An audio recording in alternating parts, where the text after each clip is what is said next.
예, 그런가 하면 국민의당의 증거조작 논란 파문이 정치권 공방으로도 확대되고 있습니다. 네, 국회에 나가 있는 취재기자 연결합니다. 김정호 기자. 네, 국회입니다. 네, 우선 국민의당이 직접 조사에 나선다고요?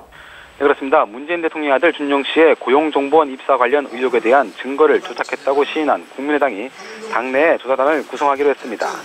위원장은 법조인 출신의 재선급 김관영 의원이 맡기로 했고 향후 구성과 활동을 전담할 계획입니다. 김동철 원내대표는 정말 있어서는 안 될 천인 공노할 증거 조작이라며 당사자들은 최고형에 처해야 된다고 했습니다. 하지만 그것이 문준용 씨 특혜 의혹에 면죄부를 줄 수는 없다면서 두 사건을 동시에 처리할 특검 도입을 주장했습니다.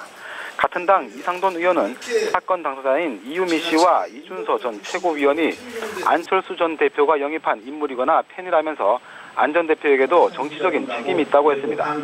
다른 야당과 여당에서도 거센 비판이 나오고 있습니다.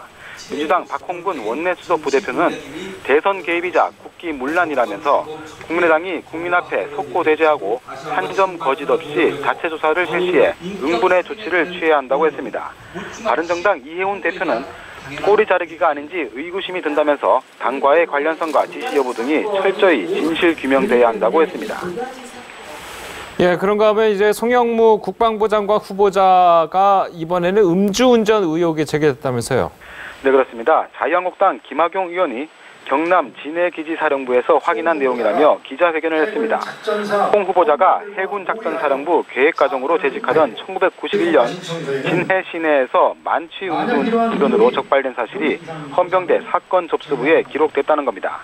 김 의원은 해당 사건이 소속 통보 처치로 종결 처리됐고 송 후보자는 얼마 뒤 대령으로 진급했다면서 사건 은폐 의혹을 제기했습니다. 이에 대해 송 후보자는 별도 해명 자료를 통해 26년 전 음주운전 사실이 있었던 점을 송구스럽게 생각한다면서 잘못된 행동임을 깊이 자각하고 있다고 설명했습니다. 하지만 음주운전과 관련해 어떤 처벌도 통보받지 못했기 때문에 의도적으로 숨기거나 무마하려는 행위를 하지 않았다면서 은폐 의혹을 전면 부인했습니다. 네, 여야 4당 원내대표가 국회 정상화를 위한 합의문을 채택했다고요? 네, 그렇습니다. 4당 원내대표가 조금 전 회동에서 7월 4일 임시국회 개최와 정부조직법 개정안 상정 등이 담긴 합의문 채택에 합의했습니다. 합의문엔 7월 임시국회에서 상임위 업무보고를 받는 내용도 포함되는데 운영위 청와대 업무보고 때 조국 민정수석 출석 여부가 최대 쟁점이 될 전망입니다. 지난주 계속 논의한다는 문구 때문에 한국당에서 크게 반발했던 추가 경정 예산은 이번 합의문에선 제외됐습니다.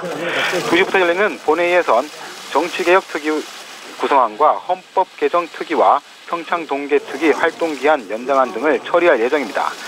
한편 국회 기획조정위원회는 조금 전 전체 회의를 열고 한승희 국세청장 후보자의 인사청문 경과 보고서를 채택했습니다. 국회에서 TV조선 김정호입니다.